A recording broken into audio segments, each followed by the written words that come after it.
Hi guys. So finally exhaust one channel start చేసి 1 year అవుతుంది. ఈ 1 yearలో డే 1 నుంచి ఈ రోజు దాకా మీరు నాకు ఇచ్చిన సపోర్ట్ కానీ కాంప్లిమెంట్స్ కానీ ప్రతి వీక్ నాకు వీడియో ఇంకొద్దిగా ఇంప్రూవ్ చేసుకోవాలన్న థాట్ని పుష్ చేస్తుంది. Thank you so much for that. And coming to this video, type script అంటే ఏంటి అన్నదే నుంచి స్టార్ట్ చేసి టైప్ స్క్రిప్ట్లో డేటా టైప్స్ అంటే ఏంటి, ఈనమ్స్ అంటే ఏంటి, ఇంటర్ఫేసెస్ అంటే ఏంటి, జావా స్క్రిప్ట్కి టైప్ స్క్రిప్ట్కి అసలు తేడా ఏంటి, ఇది ఎందుకు వాడాలి, అది ఎక్కడ వాడాలి, ఇన్ని కవర్ చేసుకున్నాము. ఈ వీడియోకి ముందు మీకు అసలు టైప్ స్క్రిప్ట్ అంటే ఏంటో తెలియకపోయినా సరే ఏం ప్రాబ్లం లేదు. వీడియో లాస్ట్ వరకు చూస్తే మీ అంతటా మీరే టైప్ స్క్రిప్ట్లో ప్రోగ్రామ్ రాసేంత వరకు ఎక్స్ప్లెయిన్ చేశాను. కాబట్టి వీడియో లాస్ట్ వరకు స్టిక్ అయ్యి ఉండండి. వీడియోలో రాసిన కోడ్ అంతా కూడా నేను మన టెలిగ్రామ్ ఛానల్లో సెండ్ చేస్తాను. అక్కడికి వెళ్ళి ఛానల్ జాయిన్ అయ్యి డౌన్లోడ్ చేసుకోండి. ఇలాంటి వీడియోస్ నా దగ్గర నుంచి వీక్ ఒకటి వస్తుంది. ఎవ్రీ వీడియో అయితే మీకు ఒక కొత్త స్కిల్ నేర్పిస్తుంది, లేకపోతే ఆల్రెడీ తెలుసున్న విషయాన్ని కొద్దిగా బాగా నేర్చుకునే చేస్తుంది. కాబట్టి ఛానల్కి సబ్స్క్రైబ్ చేయండి, ఈ వీడియోని మీ ఫ్రెండ్స్కి షేర్ చేయండి, అండ్ ఇంకా లేట్ చేయకుండా వీడియో స్టార్ట్ చేయండి.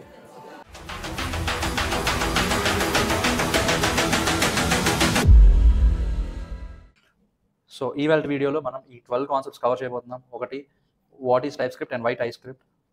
నెక్స్ట్, టైప్ స్క్రిప్ట్ ఎలా ఇన్స్టాల్ చేస్తాం మన సిస్టంలో. దాని తర్వాత data types in TypeScript ఏమేమి ఉంటాయి, అరేస్ అంటే ఏంటి, ట్యూపుల్స్ అంటే ఏంటి, ఆబ్జెక్ట్స్ అంటే ఏంటి, ఈనమ్స్ అంటే ఏంటి, ఇంటర్ఫేసెస్, ఫంక్షన్స్, యూనియన్ ఉంటుంది ఆర్ అని, సో అదేంటి ఏంటి, ట్రై క్యాచ్ అంటే ఏంటి, అండ్ లాస్ట్లో ప్రాక్టీస్ క్వశ్చన్స్ కూడా ఉంటాయి. ఓకే, సో ఆ ప్రాక్టీస్ క్వశ్చన్స్ కూడా నేను ఇప్పుడు మీకు చెప్తాను. First thing, what is TypeScript and why TypeScript. Okay, so let's get started. So TypeScript was created by Anders Hejlsberg in 2012 వరకు లేదు టైప్ స్క్రిప్ట్ అన్నది. అప్పటి వరకు జావా స్క్రిప్ట్, అక్కడ నుంచి టైప్ స్క్రిప్ట్ వచ్చింది. And type script is a syntactic super set. ఇక్కడ చూడండి, syntactic superset of Java script which ads static typing. Static typing అంటే ఏంటి, ఇప్పుడు మన సి లాంగ్వేజ్ కానీ లేకపోతే వేరే C# కానీ జావా కానీ వీటిలో ఏంటి, మనం ఏదైనా ఒక వేరియబుల్ ఇనిషియలైజ్ చేసినప్పుడు ఆ వేరియబుల్ ఏ డేటా టైప్ కూడా మనం ముందు ఇవ్వాలి. ఓకే, సో దాన్ని మనం స్టాటిక్ టైపింగ్ అంటాం. దాన్ని మనం స్ట్రాంగ్లీ టైప్డ్ లాంగ్వేజ్ అని కూడా అనొచ్చు. దాని తర్వాత TypeScript is a syntactic superset of JavaScript కాదు, syntactic superset of JavaScript. అంటే under the hood JavaScript ఉంటుంది. ఇప్పుడు మనం రాసేది మొత్తం 70% 80% జావా స్క్రిప్ట్ లానే ఉంటుంది. కానీ దానికి దీనికి తేడా ఏంటి అంటే, మనం ఇప్పుడు టైప్స్ యాడ్ చేస్తాము, ఏది ఏ టైప్లో రావాలి, ఆ టైప్ మాత్రం ఎలా చేయాలి, ఇదంతా కవర్ చేస్తాం అనమాట. ఓకే, ఈ సింటాక్టిక్ సూపర్ సెట్ ఈ టైప్ స్క్రిప్ట్ అనమాట. ఓకే, మీకు ఇంకొద్ది క్లియర్గా వీడియోలో ముందుకెళ్తున్న కొద్ది తెలుస్తుంది. టైప్ స్క్రిప్ట్ అంటే బాగానే ఉందన్న, అసలు ఎందుకు టైప్ స్క్రిప్ట్తో మనకు పనే ఉంది అంటే, మనకి ప్రాజెక్ట్ సైజ్ పెరుగుతున్న కొద్ది ఇప్పుడంటే మనం నేర్చుకుంటున్నాం, ఫ్యూచర్లో ప్రాజెక్ట్స్ అవి బిల్డ్ చేస్తాం కదా. సో బిల్డ్ చేస్తున్నప్పుడు ప్రాజెక్ట్స్ అవి పెద్ద అవుతాయి. Okay, as project size increases it becomes hard to maintain the Java script code as it is loosely type language. Loosely type language అంటే, ఇప్పుడు మీరు ఒకవేళ జావా స్క్రిప్ట్ నేర్చుకున్నారనుకోండి, జావా స్క్రిప్ట్లో మనకి ఏముంటుంది, వేర్ ఏ ఈక్వల్ టు అని పెడతాం. ఏ ఈక్వల్ టు 10 పెట్టవచ్చు, లేకపోతే జస్వంత్ పెట్టవచ్చు, లేకపోతే టెక్ జస్వంత్ పెట్టవచ్చు, లేకపోతే ఇప్పుడు మనకున్న సబ్స్క్రైబర్స్ కౌంట్ 12,300 అయినా పెట్టవచ్చు. అంటే నెంబర్ అయినా పెట్టవచ్చు, స్ట్రింగ్ అయినా పెట్టవచ్చు, లేకపోతే వేరే ఏ డేటా టైప్ అయినా పెట్టవచ్చు కదా. కాబట్టి దాన్ని మనం లూజ్లీ టైప్ లాంగ్వేజ్ అంటాం. అంటే మనకు ముందు తెలియదు ఆ పర్టికులర్ వేరియబుల్లో ఏ వాల్యూ స్టోర్ చేస్తున్నామని. Okay, so TypeScript also specifying the types of data being passed around within the code. అంటే ఇప్పుడు మనం ఎందాక మాట్లాడుకున్నట్టే వేర్ ఏ ఉంది. ఓకే, సో జావా స్క్రిప్ట్లో జస్ట్ వేర్ ఏ అని పెట్టేస్తే అయిపోతుంది. బట్ టైప్ స్క్రిప్ట్లో అలా కుదరదు. ఆ వేర్ ఏలో మనం ఎలాంటి వాల్యూ స్టోర్ చేస్తాం, నెంబరా, స్ట్రింగా, డిక్షనరీయా, ఏంటి, ఏరయా ఏంటి అని మనం ముందు చెప్పాలి. Okay, and has the ability to report errors when the types don't match. Okay, so ఇది ఎలా అన్నది ఇప్పుడు మనం చూద్దాం. మన ఫస్ట్ టైప్ స్క్రిప్ట్ ప్రోగ్రామ్ రాద్దాం.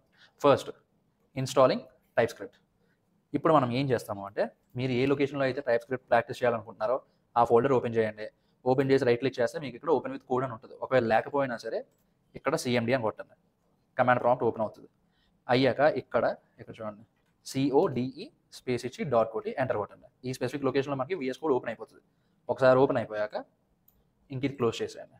ఓకే, సో ఇప్పుడు మనం ఇక్కడ కొత్త ఫోల్డర్ క్రియేట్ చేసుకోవాలి. న్యూ ఫోల్డర్, డెమో ఫోల్డర్ నేను క్రియేట్ చేసుకుంటున్నాను. ఓకే, సో ఇప్పుడు మనం ఇక్కడ టెర్మినల్ ఓపెన్ చేయండి. మనం టెర్మినల్ ఎలా ఓపెన్ చేస్తాము VS కోడ్లో, ఇక్కడ చూడండి పైన వ్యూ అని ఉంది కదా, ఆ వ్యూ లోపల టెర్మినల్ అని ఉంది, అది కొట్టండి, వస్తుంది. ఓకే, ఇక్కడ మనం ఇప్పుడు ఆల్రెడీ కొత్త ఫోల్డర్ క్రియేట్ చేసుకున్నాం కదా డెమో అని, కాబట్టి CD డెమో అని కొడితే మన టెర్మినల్ ఇప్పుడు మనం క్రియేట్ చేయబోయే ఫైల్స్ అన్నీ ఒకే లొకేషన్లో ఆపరేట్ అవుతాయి. ఓకే, సో ఫస్ట్ మనం చేయాల్సింది npm init. ఓకే, సో ఇప్పుడు మనం ఈ కమాండ్ ఎగ్జిక్యూట్ చేస్తే మనకి ఇక్కడ ఫస్ట్ కొన్ని ప్యాకేజ్ నేమ్స్ ఇవన్నీ అడుగుతుంది. ఓకే, జస్ట్ డెమో అని ఇద్దాము, వర్షన్ ఇవన్నీ ఎంటర్ కొట్టి వెళ్ళిపోండి, ఇవేమీ అంత ఇంపార్టెంట్ ఏం కాదు, జస్ట్ ఎస్ అని కొట్టండి సరిపోతుంది. ఓకే, ఇక్కడ చూసారా ప్యాకేజ్ నోట్ చేసిన ఫైల్ క్రియేట్ అయింది. సో నెక్స్ట్ మనం ఏం చేస్తాము అంటే, npm install type script okay అని చెప్పి ఎంటర్ కొడితే మనం మన టైప్ స్క్రిప్ట్ మాడ్యూల్ని మనం ఇన్స్టాల్ చేసుకుంటాం. ఇక్కడ చూసారా, added 1 package and audited 2 packages in 2 seconds. So ఇక్కడ మనం చూసారా నోడ్ మాడ్యూల్స్ ఉంది, అంటే మనం మన టైప్ స్క్రిప్ట్ అన్న ప్యాకేజ్ని ఇన్స్టాల్ చేసుకున్నాం మన సిస్టంలో. అది మనకి ఎలా తెలుస్తుంది అంటే npx tsc అని కొట్టామనుకోండి, మనకి ఇక్కడ కొన్ని కమాండ్స్ ఇస్తుంది అది. ఓకే, చూసారా ఇదంతా హెల్ప్ అనమాట. సో మనం ఏ కమాండ్ వాడితే ఏమవుతుంది అని చెప్పి టైప్ స్క్రిప్ట్ మనకి ఒక చిన్న నోట్ లాంటిది ఇస్తుంది. ఇప్పుడు ఈ అన్నిటిలోని మనకి బాగా ఇంపార్టెంట్ ఏంటి అంటే ఈ tsc init. ఓకే, సో అది ఏం చేస్తుంది, ఆ కమాండ్ ఏం చేస్తుంది, creates a tsconfig.json file with the recommended settings in the working directory. అంటే ఏం లేదు, ఇప్పుడు మనం మన జావా స్క్రిప్ట్ అవి చేయడానికి నోడ్ కావాలి కదా, నోడ్ ఎలానో ఎక్కించాము. టైప్ స్క్రిప్ట్ అన్నది జావా స్క్రిప్ట్కి సూపర్ సెట్ కదా, కాబట్టి దానికంటూ ఒక కంపైలర్ ఉండాలి. ఆ కంపైలర్ మనకి ఎలా వస్తుంది, ఆ కమాండ్ యూజ్ చేస్తే వస్తుంది. ఏంటి ఆ కమాండ్, tsc init. ఓకే, ఇందాక మనం చేసింది npm init, ఇప్పుడు మనం చేస్తున్నది tsc init. tsc అంటే type script compiler. Okay fine. So ఇక్కడ చూసారా మనకి tsconfig.json ఫైల్ క్రియేట్ అయింది. ఇక్కడ మనకి ఆ కాన్ఫిగరేషన్ కూడా ఇచ్చింది. ఏంటి target ES 2016 module common JS strict true, ఇదంతా దాని ప్రాపర్టీస్ అవి ఇస్తుంది. ఓకే, ఇప్పుడు మనం ఈ tsconfig.json ఫైల్ ఓపెన్ చేసాం అనుకోండి, ఇది మన కంపైలర్ ఆప్షన్స్. ఓకే, ఇప్పుడు మనం రాసే టైప్ స్క్రిప్ట్ అంతా మనకి జావా స్క్రిప్ట్లోకి కన్వర్ట్ అవుతుంది లాస్ట్కి, కాబట్టి అది కన్వర్ట్ చేయాలంటే మన కంపైలర్ కావాలి. ఇది ఆ కంపైలర్ తాలూకా సెట్టింగ్స్. ఇక్కడ మనకి most of the code comment out చేసే ఉంటుంది, మొత్తం ప్రతి లైన్ ఎవరికి తెలియదు. అయినా అది ఇప్పుడు ఈ వీడియోకి మనకు అనవసరం. ఓకే, జస్ట్ ఇది గుర్తుపెట్టుకోండి, మన కంపైలర్కి కావాల్సిన ప్రతిదీ ఈ tsconfig.json ఫైల్లో కాన్ఫిగర్ అయ్యి ఉంటుంది. Okay fine. సో ఇప్పుడు ఇది మూసేసి మనం మన first type script file create చేద్దాం. ఏంటది, hello.ts. జావా స్క్రిప్ట్ ఫైల్కి ఎక్స్టెన్షన్ ఏమొస్తుంది, .js వస్తుంది. టైప్ స్క్రిప్ట్ ఫైల్కి ఎక్స్టెన్షన్ .ts రావాలి. Okay, ts. ఇప్పుడు మనం ఇక్కడ సేమ్, నేను ఇందాక ఆల్రెడీ చెప్పాను కదా, టైప్ స్క్రిప్ట్ జావా స్క్రిప్ట్ లానే ఉంటుంది. ఓకే, కాబట్టి ఎక్కడ ఏ సింటాక్స్ మారదు. జస్ట్ ఇప్పుడు ఈ కన్సోల్ లాగ్ హెలో వరల్డ్ ఉంది, ఇది మనం సేమ్ జావా స్క్రిప్ట్లో కూడా ఇలానే కదా రాస్తాము. బట్ ఇప్పుడు ఇది మనం ఎలా రన్ చేస్తాము అంటే, మీకు ఇక్కడ చూడండి, ఇక్కడ మ్యాజిక్ ఉంటుంది. tsc hello.ts. మనం జావా స్క్రిప్ట్ వాడడానికి నోడ్ స్పేస్ ఇచ్చి ఫైల్ నేమ్ వాడతాం, కానీ ఇక్కడ ఫస్ట్ మనం కంపైల్ చేయాలి. మీకు ఇక్కడ సింపుల్ అబ్బా, టైప్ స్క్రిప్ట్ కోడ్ రాస్తాం. ఓకే, ఫ్రంట్ ఎండ్లో. అప్పుడు మనం ఆ కమాండ్ ఎగ్జిక్యూట్ చేస్తున్నాం కదా, tsc ఫైల్ నేమ్. అప్పుడు అది ఏమవుతుందంటే ఆ టీఎస్ని తీసుకొచ్చి జేఎస్లో కన్వర్ట్ అవుతుంది. ఇప్పుడు మీరు చూస్తారు, ఇప్పుడు tsc స్పేస్ ఇచ్చి hello.ts ఉంది. ఈ డెమో ఫోల్డర్ని కరెక్ట్గా చూడండి, ఇక్కడ ఎక్కడైనా మనకు .js ఫైల్ ఉందా, లేదు. ఇప్పుడు tsc స్పేస్ ఇచ్చి hello.ts కొట్టా కదా, చూసారా hello.js ఫైల్ క్రియేట్ అయింది. సేమ్ ఇది ఏ ఫైల్ అయితే ఉందో అది ఆ ఫైల్తోనే క్రియేట్ అవుతుంది నేమ్, కానీ ఎక్స్టెన్షన్ .js వస్తుంది. ఇప్పుడు మనం ఈ hello.js ఓపెన్ చేసాం అనుకోండి, ఇది చూసారా, ఇది మనం రాసింది, ఇది ఆ కంపైలర్ క్రియేట్ చేసింది. ఓకే, ఇప్పుడు మనకు అవుట్పుట్ రావాలి అంటే నోడ్ hello.js. చూసారా హెలో వరల్డ్ అని వచ్చిందా. ఇప్పుడు మనం చేంజెస్ .jsలో చేస్తామా అంటే .jsలో చేయము, .tsలోనే చేస్తాం. ఇప్పుడు సపోజ్ ఇక్కడ ఉంది, లెట్ సమ్ ఆఫ్ 2 = 10 + 20 అని ఉంది. Okay, console.log of sum of 2. So ఇప్పుడు మనకి ఇది అవుట్పుట్ రావాలంటే మనం ఎలా చేస్తాము, డైరెక్ట్గా జావా స్క్రిప్ట్లో అయితే ఈ కమాండ్ ఎగ్జిక్యూట్ చేస్తాం. బట్ ఇది టైప్ స్క్రిప్ట్ కదా, మనం ఫస్ట్ కంపైల్ చేయాలి. కంపైల్ చేయడం అంటే ఏం లేదు, టైప్ స్క్రిప్ట్ నుంచి జావా స్క్రిప్ట్ మారుస్తున్నాం. Okay fine. సో ఇప్పుడు tsc hello.ts కొడితే అది మొత్తం కంపైల్ అయ్యి ఇప్పుడు చూడండి hello.js ఫైల్లో ఏమొస్తుంది చూసారా. మనం ఇక్కడ రాసిన కూడా ఇక్కడ కూడా వస్తుంది. రెండింటికి డిఫరెన్స్ ఏంటన్నా అంటే నేను ఇప్పుడు చెప్తాను. ఇప్పుడు మనకు అవుట్పుట్ కావాలంటే నోడ్ స్పేస్ hello.js 30 వచ్చింది. సో ఇక్కడ వరకు రెండు సిమిలర్గా ఉన్నాయి, డిట్టో సేమ్గా ఉన్నాయి కదా. ఇప్పుడు మనం చూద్దాం, చూడండి. Let my name = John. John ఎందుకు, నా పేరు జశ్వంత్ కదా, జశ్వంత్ పెట్టారు. ఓకే, సో ఇది మనం జావా స్క్రిప్ట్లో రాసే విధానం. మనం టైప్ స్క్రిప్ట్ ఎందుకు వాడుతున్నామో అది ఇంకొద్దిగా సెక్యూర్గా ఉంటుందని, ఇంకొద్దిగా సింటాక్టిక్గా స్ట్రాంగ్గా ఉంటుందని. కాబట్టి మనం ఇక్కడ ఏం చేస్తున్నామంటే స్ట్రింగ్ అని ఇస్తున్నాం. ఇప్పుడు దీనివల్ల ఏమవుతుంది అంటే, ఇప్పుడు ఇక్కడ చూడండి మై నేమ్ అని ఉంది. ఓకే, ఇప్పుడు ఆ మై నేమ్కి మనం 10 ఇచ్చామనుకోండి, చూసారా ఎర్రర్ వస్తుంది. ఇప్పుడు ఇక్కడ చూస్తే type number is not assignable to type string. So ఇక్కడ మై నేమ్కి మనం ఏమి ఇచ్చాము, డేటా టైప్ స్ట్రింగ్ కదా ఇచ్చాము. కాబట్టి ఇక్కడ మనం 10 అన్నది ఇవ్వలేము. బట్ మనం ఈ 10ని స్ట్రింగ్గా మారిస్తే అది ఇవ్వగలం, ఎందుకంటే ముందు లాస్ట్లోని ఏదైనా సరే డబుల్ కోట్స్ కానీ సింగిల్ కోట్స్ కానీ ఏదైనా ఉంటే అది స్ట్రింగ్ అనే అర్థం. కాబట్టి ఈ 10 ఇప్పుడు అసైనబుల్.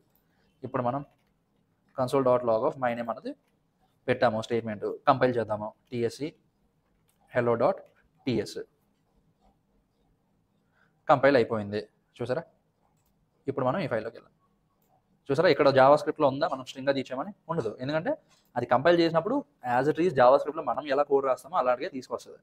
ఓకే, ఇప్పుడు మనం నోడ్ hello డాట్ జేఎస్ అని ఎగ్జిక్యూట్ చేసాం. ఇక్కడ చూసారా మై నేమ్కి లీస్ట్ వాల్యూ ఏంటి 10, కాబట్టి 10 వచ్చింది.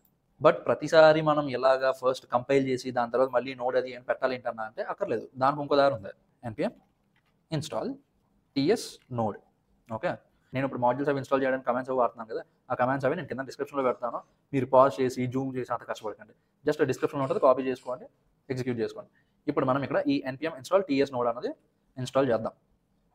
ఓకే, సో ఇన్స్టాల్ అయిపోయింది. ఇప్పుడు నుంచి మనం ఇంకా ఈ hello డాట్ జేఎస్కి వెళ్ళి మళ్ళీ అది ఎగ్జిక్యూట్ చేసి ఇది ఏం అక్కర్లేదు. జస్ట్ npx ts స్పేస్ ఇచ్చేయండి నోడ్ hello డాట్ ts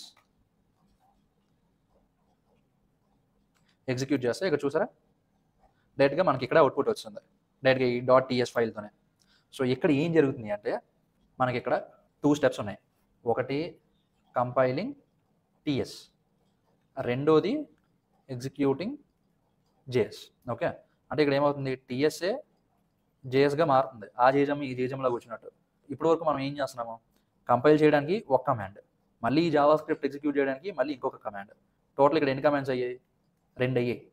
అది ఫస్ట్ ఇప్పుడు నేర్చుకుంటున్నాం కాబట్టి ఒక 2-3 సార్లు సరదాగా ఉంటుంది, కానీ తర్వాత ఇంక చిరాగేస్తుంది. కాబట్టి మనం ఈ పర్టికులర్ కమాండ్ ఉంది కదా, ఈ TS node npx space TS node file name dot TS file name. So ఇక్కడే మొత్తం ఈ 2 ప్రాసెస్ అయిపోతున్నాయి ఆటోమేటిక్గా. ఒక కమాండ్తోనే టీఎస్ జేఎస్గా మారుతుంది, జేఎస్ అవుట్పుట్ ఇస్తుంది. ఓకే, సో మనం ఈ వీడియోలో ఇంకిప్పటి నుంచి ఈ పర్టికులర్ కమాండ్ యూజ్ చేస్తాం. ఫైన్. సో ఇప్పుడు మీరు మీ ఫస్ట్ టైప్ స్క్రిప్ట్ ప్రోగ్రామ్ రాసేసారు కదా, ఇంకా ఈ 2 కోడ్స్ డిలీట్ చేసేయండి. ఓకే, జస్ట్ ఇలా వెళ్ళండి, డిలీట్ చేసుకోండి. ఇప్పుడు మనం ఏం చేస్తాము అంటే ఇక్కడ మళ్ళీ hello dot TS okay create చేస్తాము. బాగుంది. ఇప్పుడు మనం ఏం చేస్తున్నాము, ఇక్కడ ఏం చేస్తున్నాము అంటే డేటా టైప్ స్టార్ట్ చేద్దాం. String first data type let my name equal to, ఇది data type. Okay, Jaswanth. Let my college equal to, ఇది స్ట్రింగే. ఓకే, గీతం. సో ఇప్పుడు మనం ఈ మై నేమ్ని మై కాలేజ్ని ప్రింట్ చేయాలి అంటే జస్ట్ ఏం లేదు, ఇలా వెళ్ళి ఐ యామ్, ఇక్కడ కన్కాటినేషన్ అది వాడండి, మై నేమ్. ఇక్కడ చూసారా, ఇప్పుడు మనం దీన్ని ఎగ్జిక్యూట్ చేస్తున్నాం అనుకోండి, npx ts node hello dot ts. Okay, execute చేస్తే ఇక్కడ మనకి అవుట్పుట్ వచ్చేస్తుంది. చూసారా, ఐఎమ్ జస్వంత్ ఫ్రమ్ గీతం. ఇవి స్ట్రింగ్ డేటా టైప్. ఓకే, ఇప్పుడు దాని బదులు మై కాలేజ్ బదులు ఏదైనా సరే మై జీపీఏ అని ఇచ్చాము అనుకోండి. ఓకే, స్ట్రింగ్ అని ఇచ్చాము, ఇప్పుడు 10 అని ఇస్తే ఇక్కడ చూసారా ఎర్రర్ వస్తుంది. ఎందుకు, మనం ఇక్కడ ఇచ్చిన డేటా టైప్ ఏంటి, స్ట్రింగ్. అంటే దాని అర్థం ఈ మై జీపీఏ అన్న వేరియబుల్ స్ట్రింగ్ని తీసుకుంటుంది, వేరియబుల్ ఇంకా వేరే ఏ డేటా టైప్ని తీసుకోదు అని దాని అర్థం. కాబట్టి తీసేయండి. నెక్స్ట్ మనం ఏం చేస్తున్నాము, నెంబర్. ఓకే, ఇప్పుడు మనకి వేరియబుల్స్లో ఏ వాల్యూస్ అయినా స్టోర్ చేసుకోవచ్చు కదా, 21 స్టోర్ చేసుకోవచ్చు, 21.2 స్టోర్ చేసుకోవచ్చు, లేకపోతే 100, లేకపోతే 112, ఏదైనా సరే స్టోర్ చేసుకోవచ్చు. ఏదైనా సరే మనం నెంబర్స్ అనే కదా అంటాము. సేమ్ అదే మనం టైప్ స్క్రిప్ట్లో కూడా ఫాలో అవుతాం. లెట్ మై ప్రాజెక్ట్ టీమ్, ఏంటది data type number equal to 10 members ఉన్నారు అనుకోండి ఇప్పుడు మనం చేసే ప్రాజెక్ట్లో. Okay, next project execution time ఎంత, మై ప్రాజెక్ట్ డ్యూరేషన్ బదులు ఎగ్జిక్యూషన్ టైం అని పెడదాం. ఇది నెంబరే 5.5 సెకండ్స్. ఓకే, మినిట్స్ కాదు, మినిట్స్ అయితే ఇంకా మనకి ప్రాజెక్ట్ అక్కడే రిజెక్ట్ అయిపోతుంది. మనం జస్ట్ సెకండ్స్ పెడదాం. ఓకే, బట్ అలాగని ఇక్కడ ఎస్ పెట్టవచ్చా, ఎస్ పెట్టకూడదు. ఎందుకు, ఎందుకంటే మనం దీని డేటా టైప్ నెంబర్ ఇచ్చాం కాబట్టి. ఫైన్. ఇప్పుడు నెక్స్ట్ ఇంకొక డేటా టైప్ ఉంది, Boolean data type, Boolean. Okay, ఇప్పుడు బూలియన్ ఏంటి, let is project completed. Project మనం కంప్లీట్ అయ్యిందా లేదా అన్నది మనం అయితే ఎస్ ఉంటుంది, లేకపోతే నో ఉంటుంది కదా. కాబట్టి అది ఏంటి డేటా టైప్, బూలియన్. మనం జావా స్క్రిప్ట్లో కూడా దాన్ని బూలియన్ డేటా టైపే అంటాం. ఓకే, బూలియన్ డేటా టైప్కి ఈదర్ ట్రూ ఆర్ ఫాల్స్, అంతే. ఈ రెండింటిలో ఏదో ఒకటి ఉంటుంది. ఓకే, ఇంకా అంతమించి ఏ వాల్యూ ఉండదు. అందువల్ల దాన్ని బూలియన్ డేటా టైప్స్ అంటాం. కాబట్టి ఈ వేరియబుల్ బూలియన్ డేటా టైప్ని మాత్రమే స్టోర్ చేసుకుంటుంది. Okay, let is project in development. Complete అవ్వలేదు సరే, అది ప్రాబ్లం లేదు, కనీసం డెవలప్మెంట్లో అయినా ఉందా అంటున్నాం. దానికి ట్రూవే చెప్పాలి, లేకపోతే మన ప్రొఫెసర్లు మనకి ర్యాంప్ ఆడిస్తారు. కాబట్టి ట్రూ, అది కూడా బూలియన్ టైప్. నెక్స్ట్ మనకి అన్డిఫైన్డ్ అని చెప్పి ఇంకొక డేటా టైప్ ఉంటుంది. Okay, undefined. సో ఆ అన్డిఫైన్డ్ అంటే ఏంటి? Suppose project completion date. Project ఎప్పుడు కంప్లీట్ అయిపోతుందో ఎవరు చెప్పగలరు? ఎవరు చెప్పలేరు కదా. కాబట్టి అందాక అన్డిఫైన్డ్. అన్డిఫైన్డ్ అంటే దానికి ఒక వాల్యూ అనేది ఇంకా లేదు. ఫైన్. ఫ్యూచర్లో ఎప్పుడైనా సరే ఒక డేట్ రావచ్చు, కాబట్టి ప్రస్తుతానికి అన్డిఫైన్డ్ ఉంచుదాం. ఫ్యూచర్లో డేట్ రావచ్చు కాబట్టి స్ట్రింగ్ అని కూడా పెడదాం. ఓకే, మనం దీన్నే యూనియన్ టైప్ అంటాం. సో ఇప్పుడు ఈ పర్టికులర్ వేరియబుల్కి మిగతా వేరియబుల్స్కి తేడా ఏంటి అంటే, ఇప్పుడు ఈ ప్రాజెక్ట్ కంప్లీటెడ్ అన్నది ఓన్లీ బూలియన్ డేటా టైప్ని మాత్రమే స్టోర్ చేసుకోగలదు. మై ప్రాజెక్ట్ టీమ్ అనేది ఓన్లీ నెంబర్ని మాత్రమే స్టోర్ చేసుకోగలదు.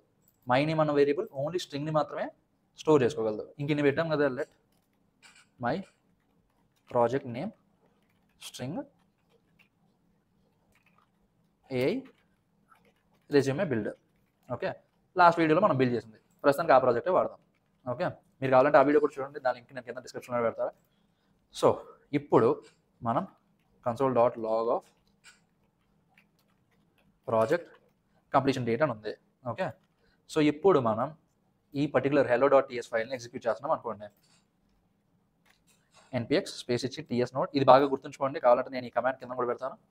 ఇక్కడ చూసారా అవుట్పుట్ ఏమొచ్చింది? అన్డిఫైన్డ్ వచ్చింది. ఓకే, ఇప్పుడు మనకి ప్రాజెక్ట్ కంప్లీషన్ డేట్ తెలిసిపోయింది, ఎప్పుడు అవుతుంది అన్నది తెలిసిపోయింది. ఎప్పుడు అవుతుంది? డిసెంబర్ 15th డిసెంబర్ 30th అనుకుందాం. సో అప్పుడు project completion date equal to 30/12/2025. So ఇప్పుడు మనం సేవ్ చేసి మళ్ళీ ఎగ్జిక్యూట్ చేస్తే కంపైల్ అవుతుంది. కంపైల్ అయ్యి జావాస్క్రిప్ట్గా మారుతుంది. జావాస్క్రిప్ట్ అయ్యాక మనకు అవుట్పుట్ వస్తుంది. ఇక్కడ చూసారా ప్రాజెక్ట్ కంప్లీషన్ డేట్ పైన అన్డిఫైన్డ్ వచ్చింది. ఎందుకు? ఇంతకుముందు ఓన్లీ అన్డిఫైన్డే ఉండేది కాబట్టి. దాని తర్వాత మనం స్ట్రింగ్ అసైన్ చేసాం కదా, కాబట్టి ఇది వచ్చింది. ఇది ఏం లేదు, మనం ఆర్ కండిషన్ వాడతాం కదా జావాస్క్రిప్ట్లో కానీ, లేకపోతే వేరే ఏ లాంగ్వేజ్లో అయినా సరే ఆర్ కండిషన్ అది వాడతాం కదా. సేమ్ ఆ ఆర్ కండిషన్ ఇది, లాజికల్ ఆర్ బదులు సింగిల్ ఆర్. ఓకే, సో దీన్నే మనం యూనియన్ ఆపరేటర్ అంటాం. ఇంకొక డేటా టైప్ కూడా యాడ్ చేసుకోవాలని ఉంది మనకి, నెంబర్ అని పెడదాం. సో అప్పుడు 10. కానీ 10 అంటే మనకి ఏం తెలుస్తుంది? ఏ 10 అని తెలుస్తుంది. పోనీ ఎగ్జిక్యూట్ చేద్దాం. కాబట్టి మనం ఇక్కడ నెంబర్ అన్నది తీసేద్దాం. ఇక్కడ చూసారా వెంటనే ఎర్రర్ వచ్చింది, ఎందుకంటే ఓన్లీ అన్డిఫైన్డ్ లేదా స్ట్రింగ్, ఈ రెండిలో ఏదో ఒకటి స్టోర్ చేసుకోగలదు. కాబట్టి మనం మళ్ళీ ఒక స్ట్రింగ్ ఇచ్చేద్దాం డేట్. సో ఇది అన్డిఫైన్డ్ డేటా టైప్. ఈ కాన్సెప్ట్ యూనియన్ అంటాం మనం. Okay fine. Next last data type ఇంకొకటి ఉంది, ఎనీ అని చెప్పి. ఓకే, ఎనీ అంటే లెట్ స్టోర్ ఎనీథింగ్, ఇది పెడతాం ఇలా. ఓకే, సో ఇప్పుడు ఇక్కడ ఏమవుతుంది అంటే, ఈ స్టోర్ ఎనీథింగ్ అనే వేరియబుల్లో మనం స్ట్రింగ్ స్టోర్ చేసుకోవచ్చు, లేకపోతే ఈ 100 అని స్టోర్ చేసుకోవచ్చు, ట్రూ అని స్టోర్ చేసుకోవచ్చు. అంటే ఇక్కడ ఏం చేస్తున్నాము, ఫస్ట్లో మనం స్ట్రింగ్ స్టోర్ చేస్తున్నాం, దాని తర్వాత మనం నెంబర్ స్టోర్ చేస్తున్నాం, దాని తర్వాత బూలియన్ స్టోర్ చేస్తున్నాం, ఏదైనా సరే స్టోర్ చేస్తున్నాం. ఎందుకంటే దీని డేటా టైప్ ఏంటి? ఎనీ. అంటే బై డిఫాల్ట్ ఏదైనా సరే నువ్వు స్టోర్ చేసుకోండి, ఈ పని స్టోర్ చేసుకోవడం మాత్రమే అని మనం చెప్తున్నాం. ఓకే, సో ఇప్పుడు మనం ఇది ఇలా ఎగ్జిక్యూట్ చేస్తే ఇక్కడ చూడండి, లాస్ట్గా అసైన్ అయిన వాల్యూ ఏంటి? ట్రూ. కాబట్టి ట్రూ వస్తుంది. ఓకే, సో ఇవి type script data types, any, undefined, boolean, number, string. So data టైప్స్తో మనం క్లియర్గా ఉంటే నెక్స్ట్ వచ్చేది యారీస్. యారీ. సో ఎందుకు ఇంత యాక్యురేట్గా వస్తున్నాయి రికమెండేషన్స్ అంటే, నేను ముందు ప్రాక్టీస్ చేశాను, మీకు ఏం చెప్పాలి, ఎలా చెప్తే మనకి క్లియర్గా అర్థమవుతుంది. కాబట్టి సేమ్ అదే బేస్ చేసుకొని నాకు రికమెండేషన్ ఇస్తుంది, you don't very. Okay, so first let my skills. Okay, string. So ఇక్కడ మనం చూడండి, ఒక యారేని డిఫైన్ చేసే విధానం ఏంటి? యారే అనేది ఎలానో యాంగులర్ బ్రాకెట్స్ ఉంటుంది కదా, దాని ముందు స్ట్రింగ్ అన్నా లేకపోతే నెంబర్ అన్నా ఏదా అనేది ఇస్తాం. సో ఇప్పుడు దాని అర్థం ఏంటి అంటే, ఇప్పుడు ఈ మై స్కిల్స్ అన్న యారే ఓన్లీ స్ట్రింగ్ వాల్యూస్ మాత్రమే స్టోర్ చేసుకోగలదు. ఇప్పుడు సపోజ్ HTML ఉంది, CSS ఉంది, జావా స్క్రిప్ట్ ఉంది, ఇవన్నీ మా ఛానల్లో ఆల్రెడీ చెప్పేసినవి. ఓకే, సో ఇప్పుడు ఇంకెలాగో ఇన్ని స్ట్రింగ్స్ ఇచ్చాము, ఇప్పుడు 3 అని ఇచ్చామనుకోండి, ఎలా చేస్తుందా? చేయట్లేదు. ఎందుకు? ఒకటి చూడండి, error, type number is not assignable to type string. So దీని పర్టికులర్ అర్థం ఏంటి అంటే, ఈ మై స్కిల్స్ అన్న వేరియబుల్లో మనం యారే స్టోర్ చేస్తున్నాం, కానీ ఆ యారేలో అన్ని స్ట్రింగ్సే ఉండాలి, స్ట్రింగ్ కాకుండా ఇంకోటి ఉండకూడదు అని చెప్పి చెప్తున్నాం. ఓకే, సో ఇప్పుడు మనం ఇది తీసేద్దాం. లెట్ ప్రాజెక్ట్ రేటింగ్స్, లేకపోతే ఎందుకు ప్రొఫెషన్స్ ఇద్దాము. Okay, skill proficiency. ఓకే, అంటే మనం హెచ్టిఎంఎల్లో 8 మన ప్రొఫిషియన్సీ, సిఎస్ఎస్లో 7, జావాస్క్రిప్ట్లో 6 అలా ఇచ్చుకుందాం. ఓకే, ఇదేంటి ఓన్లీ నెంబర్ ఉండాలి. ఇప్పుడు ఇక్కడ ఈ జావాస్క్రిప్ట్ తీసుకొచ్చి మనం ఇక్కడ పెట్టామనుకోండి, ఏమవుతుంది? తంతుది. ఎందుకు? ఎందుకంటే మనకి యారే మొత్తంలో ఏ వాల్యూ ఉన్నా సరే ఆ వాల్యూ నెంబర్ డేటా టైపే అవ్వాలి. Okay fine. ఇప్పుడు మనం ఇంకొకటి ఉంది, మనం ఇక్కడ యూనియన్ వాడాం కదా. ఓకే, సో ఇప్పుడు మనం ఏం చేస్తున్నాము, let my skills and proficiency అని ఇద్దాం. ఓకే, ఒక సింగిల్ యారే ఇద్దాం. సింగిల్ యారేలో మనకి ఏముంటుంది, హెచ్టిఎంఎల్ అనేది స్ట్రింగ్ కాబట్టి స్ట్రింగ్ ఎలో చేసుకోవాలి. ఈ 8, 7 ఇవేంటి నెంబర్స్ కాబట్టి నెంబర్స్ కూడా ఎలో చేసుకోవాలి. కాబట్టి ఇక్కడ ఈ ఎనీ తీసేసి స్ట్రింగ్ ఆర్, చూసుకోండి అన్ని స్మాల్ కేసింగ్ ఉండాలి, స్ట్రింగ్ ఆర్ నెంబర్. సో ఇప్పుడు మనకి ఏ ఎర్రర్ రాదు. ఇప్పుడు మనం console.log ఆఫ్ మై స్కిల్స్ ఇవన్నీ ఉన్నాయి. సో ఇప్పుడు మనం మళ్ళీ కంపైల్ చేసి చూద్దాం. Okay, hello.ts. సో ఇప్పుడు ఇక్కడ చూసారా, my skills HTML CSS JavaScript వచ్చింది. స్కిల్ ప్రొఫిషియన్సీ 8, 7, 6 వచ్చింది. మై స్కిల్స్ అండ్ ప్రొఫిషియన్సీ ఇక్కడ చూసారా, HTML 8, CSS 7, జావాస్క్రిప్ట్ 6. సో ఈ పర్టికులర్ యారేలో మనం స్ట్రింగ్ స్టోర్ చేసుకుంటున్నాము, నెంబర్ స్టోర్ చేసుకుంటున్నాము. అలాగని ఒక స్ట్రింగ్ తర్వాత వెంటనే నెంబర్ రావాలంటే అక్కర్లేదు. ఇప్పుడు మనం ఈ 8 తీసుకెళ్ళి లాస్ట్లో పెట్టుకోవచ్చు. ఓకే, ఒక పర్టికులర్ ఆర్డర్లోనే ఉండాలా అన్నది ఏం లేదు. ఇప్పుడు కావాలంటే మనం మళ్ళీ రన్ చేసాం అనుకోండి, మనకు మళ్ళీ సేమ్ ఇక్కడ యారే ఎలా ఉందో అలాంటి అవుట్పుట్ వస్తుంది. ఇక్కడ చూసారా. ఓకే ఫైన్, మీకు యారేస్ కోసం అర్థమైంది అనుకుంటున్నా. ఇంకా మిగతా ఆపరేషన్స్ అవి ఉంటాయి కదా యారేస్ మీద, my skills dot push type script. ఇప్పుడు మీరు వీడియో చూస్తున్నారు కాబట్టి మీకు టైప్ స్క్రిప్ట్ వచ్చేస్తుంది. కాబట్టి మీ స్కిల్స్ లిస్ట్లో టైప్ స్క్రిప్ట్ కూడా ఎక్కించుకోండి. దానిలో పోయింది ఏమంది, skills proficiency dot push 8 video last వరకు చూస్తే. సో మనం ఈ రెండుకి పెట్టాం, బాగానే ఉంది. ఓకే, ఇక్కడ అడ్డంగా ఈ 8 ఉంది మై స్కిల్స్ అండ్ ప్రొఫిషియన్సీలో. కాబట్టి my skills and proficiency dot pop last value ఎగిరిపోతుంది. ఇవన్నీ మనం జావాస్క్రిప్ట్లో వాడే మెథడ్సే. ఓన్లీ టైప్ స్క్రిప్ట్లో కొత్తగా వచ్చింది ఏం లేదు. టైప్ స్క్రిప్ట్లో కొత్తగా ఏదైనా వచ్చింది అంటే అవి ఓన్లీ ఈ డేటా టైప్స్ అవి యాడ్ చేయడమే. ఓకేనా. సో ఇప్పుడు మనం సేవ్ చేసి మళ్ళీ మనం కంపైల్ చేసి ఎగ్జిక్యూట్ చేస్తే మనకు అవుట్పుట్ చూడండి ఏమొస్తుందో. ఇక్కడ చూసారా, ఓ మనం ఓన్లీ ఆపరేషన్స్ చేసాం, మళ్ళీ పుష్ చేయలేదు కదా ఆఫ్టర్ మాడిఫైయింగ్. సో ఇప్పుడు సేవ్ చేసి మళ్ళీ కంపైల్ చేద్దాము. ఓకే, ఇక్కడ చూసారా, after modification my skills HTML CSS JavaScript type script add అయింది కదా. స్కిల్స్ ప్రొఫిషియన్సీ 8, 7, 6, 8 లాస్ట్లో 8 పుష్ చేసాం. కాబట్టి ఇప్పుడు మనం ఇక్కడ చూడండి, my skills and proficiency dot pop చేసాం. పాప్ అంటే లాస్ట్ వాల్యూ ఏదైతే ఉందో అది ఎగిరిపోద్ది. 8 ఎగిరిపోయింది కదా, అందుకే 6 వరకు వచ్చి అయిపోయింది. ఓకేనా. సో ఇవి యారేస్. మనం లూప్ చేయొచ్చు, మ్యాప్ చేయొచ్చు, అన్నీ చేసుకోవచ్చు. జావాస్క్రిప్ట్లో ఏమేమైతే చేయొచ్చు మెథడ్స్ అవి అన్నీ చేసుకోవచ్చు. జస్ట్ ఇనిషియలైజేషన్ దగ్గర మాత్రమే టైప్ స్క్రిప్ట్కి జావాస్క్రిప్ట్కి తేడా వస్తుంది. ఓకేనా. సో నెక్స్ట్ మనకి ఏ కాన్సెప్ట్ ఉంది అంటే టపుల్. సో ఈ టపుల్ ఏంటి అంటే అది కూడా ఒక యారే. ఇప్పుడు మనం ఇక్కడ చూసామా, స్ట్రింగ్ ఉంది. ఓకే, HTML CSS జావాస్క్రిప్ట్ ఇది ఏంటి, ఒక యారే. ఓకేనా.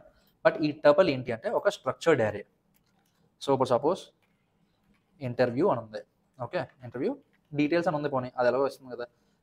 సో ఇప్పుడు ఈ టపుల్ ఏంటి, మనకి ఫస్ట్లో కంపెనీ నేమ్ ఉండాలి. కంపెనీ నేమ్ అంటే అది ఏంటి, డేటా టైప్ స్ట్రింగే కదా. నెక్స్ట్ ఏం ఉండాలి, కంపెనీ రోల్ ఉండాలి కాబట్టి అది కూడా స్ట్రింగ్ డేటా టైపే. నెక్స్ట్ డ్యూరేషన్, ఆ ఇంటర్వ్యూ ఎంత డ్యూరేషన్ అన్నది ఉండాలి. ప్రస్తుతానికి 3 చాలు. ఓకే, కాబట్టి ఇప్పుడు మనం ఏం చేస్తున్నాం అంటే సపోజ్ మనకి ఇక్కడ గూగుల్ ఉంది. Okay, Google. నెక్స్ట్ ఏంటి, నెక్స్ట్ కూడా స్ట్రింగే రావాలి కాబట్టి ఇక్కడ SDE 1.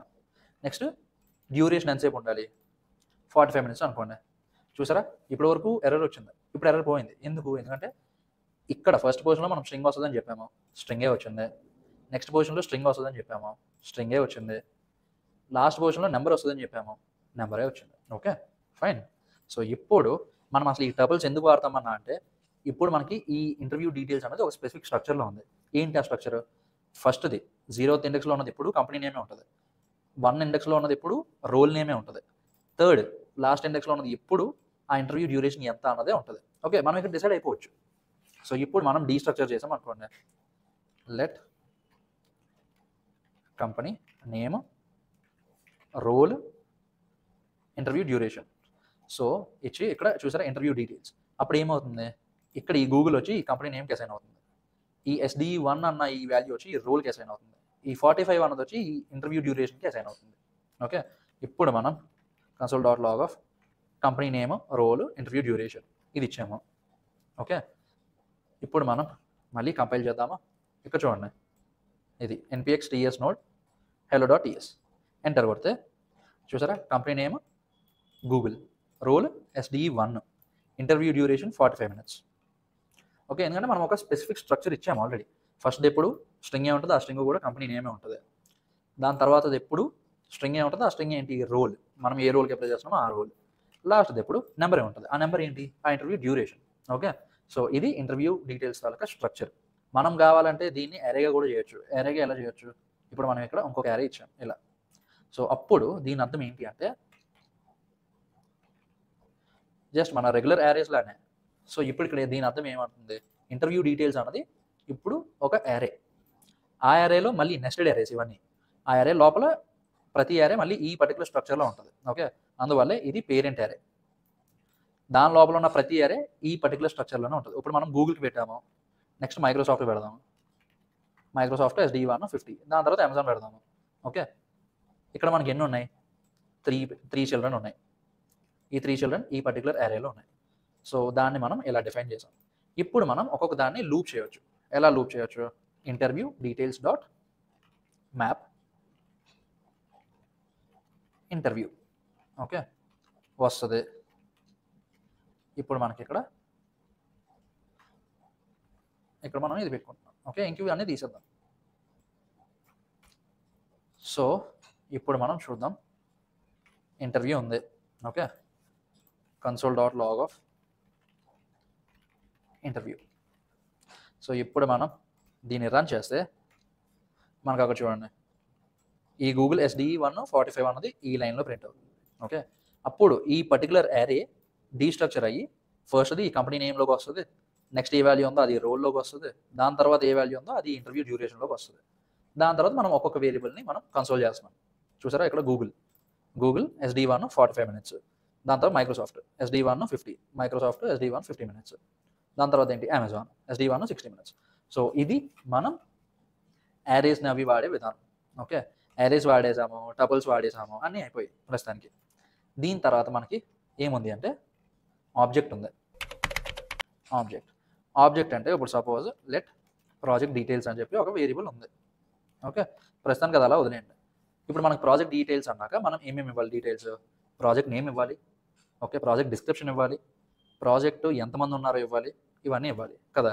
కాబట్టి మనం ఇక్కడ ఏం చేస్తున్నాము, ఈ ప్రాజెక్ట్ డీటెయిల్స్ అనేది ఏ స్ట్రక్చర్లో ఉంటుందో మనం దానికి ముందే డిఫైన్ చేస్తున్నాం.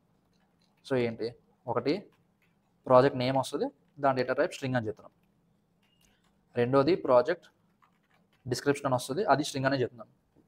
ఓకే, దాని తర్వాత ఇంకొక 2 వేరియబుల్స్ వేస్తున్నాం. టీమ్ సైజ్ అది ఏ డేటా టైప్ వస్తుంది, నెంబర్లో వస్తుంది అని చెప్తున్నాం. ఈజ్ కంప్లీటెడ్ అంటే అది only boolean, yes or no, అంతే, ఒకటే ముక్క. ఓకే, సో ఇది ఈ ప్రాజెక్ట్ డీటెయిల్స్ తాలూకు వేరియబుల్ స్ట్రక్చర్. సో ఇప్పుడు మనం దానికి వాల్యూస్ ఎలా అసైన్ చేస్తాం, ఇక్కడ ఇంకొక డిక్షనరీ పెట్టండి. మనకు ఫస్ట్ ఏం ఎక్స్పెక్ట్ చేస్తున్నాడు ఆడు, ప్రాజెక్ట్ నేమ్ కదా, project name AI resume builder. Okay, project description ఆ నెక్స్ట్ ఎక్స్పెక్ట్ చేసేది, అది ఏ డేటా టైప్, స్ట్రింగ్.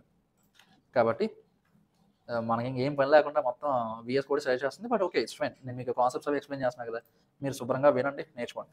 సో ఇక్కడ చూడండి, మనం ఈ స్ట్రక్చర్ ఏదైతే ఉందో, project name, project description, team size, is completed, ఇదే పర్టికులర్ స్ట్రక్చర్లో ఉందో ఇదంతా కూడా అదే పర్టికులర్ స్ట్రక్చర్లో ఉంటుంది, including data types. Okay, so ఈ ప్రాజెక్ట్ నేమ్ తాలూకా డేటా టైప్ ఏం చెప్పాము, స్ట్రింగ్ చెప్పాము, స్ట్రింగే వచ్చింది. ప్రాజెక్ట్ డిస్క్రిప్షన్ తాలూకా డేటా టైప్ ఏం చెప్పాము, స్ట్రింగ్ చెప్పాము, ఇది కూడా స్ట్రింగే. టీమ్ సైజ్ తాలూకా డేటా టైప్ ఏం చెప్పాము, నెంబర్ చెప్పాము. సో ఇక్కడ 10 అన్నది నెంబరే కదా. ఈజ్ కంప్లీటెడ్ అన్నది బూలియన్ చెప్పాము. ఓకే, ఇందా మనం మాట్లాడుకున్నాం కదా, ఒకటే మొక్క అయ్యిందా లేదా అంతే. So is completed false. So ఇప్పుడు మనం సేవ్ చేసాము file, same npx ts-node space ఇచ్చి hello.ts. సో ఇప్పుడు మనకు అది కంపైల్ అవుతుంది, కంపైల్ అయ్యింది, మళ్ళీ ఎగ్జిక్యూట్ అవుతుంది. అయ్యాక ఇక్కడ చూడండి, ప్రాజెక్ట్ డీటెయిల్స్లో ఏమొచ్చింది, ప్రాజెక్ట్ డీటెయిల్స్కి మనం కామా ఇవ్వాలి, లేకపోతే అది కూడా ఒక స్ట్రింగ్గా కన్సిడర్ అయిపోతుంది. ఓకే, ఇక్కడ చూసారా, ప్రాజెక్ట్ డీటెయిల్స్, ప్రాజెక్ట్ నేమ్ వచ్చింది, ప్రాజెక్ట్ డిస్క్రిప్షన్ వచ్చింది, టీమ్ సైజ్ వచ్చింది, ఈజ్ కంప్లీటెడ్ కూడా వచ్చింది. సో ఇప్పుడు ఈజ్ కంప్లీటెడ్ దగ్గర ఫాల్స్ తీసేసి స్టిల్ ఇన్ డెవలప్మెంట్ అని చెప్పి మన కమ్యూనికేషన్ స్కిల్స్ మనం చూపించుకున్నాం అనుకోండి, అది ఒప్పుకోదు. అదేంటి, దాని డేటా టైప్ బూలియన్, అయ్యిందా లేదా, ట్రూవా ఫాల్సా, ఒకటే మొక్క పెడితే పెట్టు లేదా కీ తీసేయి. ఓకే, సో ఇప్పుడు ఆడు చెప్పినట్టే కీ తీసేద్దామా. సపోజ్ మొత్తం ఇదంతా ఈజ్ కంప్లీటెడ్ అనేది మొత్తం కీ మొత్తం తీసేద్దామా. ఓకే, ఇప్పుడు కంపైల్ చేసి చూద్దాం. చూసారా మనకి ఎర్రర్ వచ్చింది. ఈజ్ కంప్లీటెడ్ ఎక్స్పెక్ట్ చేస్తుంది కానీ మనం ఇచ్చామా, ఇవ్వలేదు కదా. కాబట్టి మనం ఇక్కడ ఒక రిక్వైర్డ్ ఆర్గ్యుమెంట్ని మనం మిస్ చేసాం. దీంట్లో మళ్ళీ సేమ్ ఇలానే ఏముంటుంది అంటే ఆప్షనల్ ఉంటుంది. ఆప్షనల్ అంటే మనం ఎలా పెడతాము, ఇలా ఈ కాలమ్కి ముందు క్వశ్చన్ మార్క్ పెడతాం. అంటే ఆ పర్టికులర్ వాల్యూ ఆ పర్టికులర్ కీకి వాల్యూ ఇచ్చినా ఇవ్వకపోయినా ప్రాబ్లం లేదు, ఇవ్వాలి అని చెప్పడం అలాగని ఇవ్వకపోయినా సరే పర్వాలేదు. ఓకే, సో ఇప్పుడు మనం ఇది క్వశ్చన్ మార్క్ పెట్టాం కదా, ఇక్కడ వాల్యూ ఇవ్వలేదు ఇంకా ప్రస్తుతానికి అలానే ఉంది. కాబట్టి మళ్ళీ అది ఎగ్జిక్యూట్ చేసి చూద్దాం. ఈసారి ఎర్రర్ ఏమైనా వస్తుందా లేకపోతే డైరెక్ట్గా అవుట్పుట్ వస్తుందా. చూసారా అవుట్పుట్ వచ్చింది. ఎందుకంటే ఇది ఒక ఆప్షనల్ ఫీల్డ్, ఇది రిక్వైర్డ్ కాదు. బట్ ప్రస్తుతానికి మనకి ఇది రిక్వైర్డ్ పెట్టుకుందాం. ఈజ్ కంప్లీటెడ్ కీకి మళ్ళీ ఇక్కడ వాల్యూ ఇద్దాం, is completed true. Okay fine, సరిపోయింది. సెట్ మూమెంట్ ఆబ్జెక్ట్ కూడా మనకి క్లియర్ అర్థమైపోయింది కదా. నెక్స్ట్ ఈనమ్స్ అని ఉంటాయి. ఓకే, ఈనమ్స్ అనేవి మనం దీనికి వాడతాము అంటే ఇప్పుడు సపోజ్ మనం ప్రాజెక్ట్ మొత్తానికి కామన్గా వాడే పేర్లు ఉంటాయి. ఓకే, ఇప్పుడు మనం కోడ్ రాసినప్పుడు కామన్గా వాడే పేర్లు ఉంటాయి. ఓకే, కొంతమంది పిఆర్జే పెడతారు ప్రాజెక్ట్కి, కొంతమంది పిఆర్ఓజేఈసిటి అని టోటల్గా పెడతారు. సో వర్డ్ ఒకటే కానీ స్పెల్లింగ్ వేరువేరుగా రాస్తాం. ఓకే, బట్ ఇక్కడ ఈనమ్స్ అవి వాడడం వల్ల ఏమవుతుంది అంటే మనం ఒక కాన్స్టెంట్ వాల్యూస్ ఇచ్చుకోవచ్చు. ఇప్పుడు సపోజ్ ఒక ఈనమ్ మనం ఇనిషియలైజ్ చేద్దాం. ఈనమ్ ప్రాజెక్ట్ స్టేటస్. ఓకే, ఆ ప్రాజెక్ట్ స్టేటస్ ఏంటి, ఒకటి ఇన్ ప్రోగ్రెస్. దీనికి వాల్యూ ఇద్దాం, project is in progress. Okay, next అలానే ఇంకొంత వాల్యూస్ ఇద్దాం, completed, project is completed. Next on hold. ప్రస్తుతానికి ఈ 3 కీస్ ఇద్దాం. ఓకే, ఇదేంటి ఈనమ్ అంటే ఏంటో మీకు కొద్దిగా క్లియర్గా నేను ఇప్పుడు ఎక్స్ప్లెయిన్ చేస్తాను. నాకు కూడా చాలా రోజులు పట్టింది ఇది అర్థం చేసుకోవడానికి, బట్ మీకు అర్థమయ్యేలా నేను చెప్తాను. సో ఇప్పుడు console.log ఆఫ్ ఎవడైనా వచ్చి ప్రాజెక్ట్ స్టేటస్ ఏంటి అంటే ప్రాజెక్ట్ ఈజ్ ఇన్ ప్రోగ్రెస్ అంటాం. ఓకే, కానీ ప్రతియోడు బద్ధకం వదిలేసి అంత చెప్తాడంటే చెప్పడు. మన బ్యాచ్లో కూడా ఎవడో ఒకడు ఉంటాడు, అన్ని షార్ట్కట్లు వాడతాడు. అలాంటి షార్ట్కట్లు వాడేగలిగి ఇలాంటిది పనికి వస్తుంది. ఏంటది, what is the project status, ఇది క్వశ్చన్. ఇక్కడ మనం ఆన్సర్ ఏమి ఇస్తాము అంటే జస్ట్ సింగిల్ ముక్క, project status dot in progress అంతే. సో అప్పుడు ఏమవుతుంది, ఈ ప్రాజెక్ట్ స్టేటస్ ఈనంలో ఇన్ ప్రోగ్రెస్కి ఏ వాల్యూ అయితే ఉందో ఆ వాల్యూ ప్రింట్ అవుతుంది. ఓకే, ఇప్పుడు సపోజ్ మళ్ళీ కంపైల్ చేద్దాము. కంపైల్ చేసి కొద్దిగా వెయిట్ చేస్తే ఇక్కడ చూసారా what is the project status, project is in progress. Okay, ఇప్పుడు మెయిన్ కేస్ ఏంటి అంటే మనం ఇది ఎక్కువ దేనికి వాడతాము, ఇఫ్ కండిషన్స్లోని అట్లలోని మనకి ఇష్యూలు రాకుండా వాడతాం. ఇప్పుడు సపోజ్ ఇది ఉంది, if project status equal to project is in progress. ఇక్కడ ఒక ఇఫ్ కండిషన్ పెడదాం, console.log of project is being delayed అని చెప్పి పెడుతున్నాం. ఓకే, బట్ ఇక్కడ ప్రాజెక్ట్ స్టేటస్ అన్నది ప్రతిసారి సేమ్ ఒకేలాగా వస్తుందని మనం చెప్పలేము. బట్ ఇప్పుడు ఇక్కడ మనకి ఈ ప్రాజెక్ట్ స్టేటస్ అన్నది ఉంది. ఓకే, ఫర్ ఎగ్జాంపుల్ ప్రతి ఒడు ప్రాజెక్ట్ స్టేటస్ ఏంటి అంటే ప్రాజెక్ట్ ఈజ్ ఇన్ ప్రోగ్రెస్ అంత చెప్పడు, ప్రోగ్రెస్లో ఉందానో లేకపోతే అయిపోయిందానో ఏదో చెప్తాడు. కాబట్టి ఇక్కడ మనకి ఏమవుతుంది, ప్రాజెక్ట్ స్టేటస్ ఈక్వల్ టు ఇప్పుడు సపోజ్ ఎవడైనా మొత్తం క్యాపిటల్ పెట్టాడు ప్రాజెక్ట్ ఈజ్ ఇన్ ప్రోగ్రెస్ అని. ఓకే, సో ఇప్పుడు మనం కంపైల్ చేసాం అనుకోండి.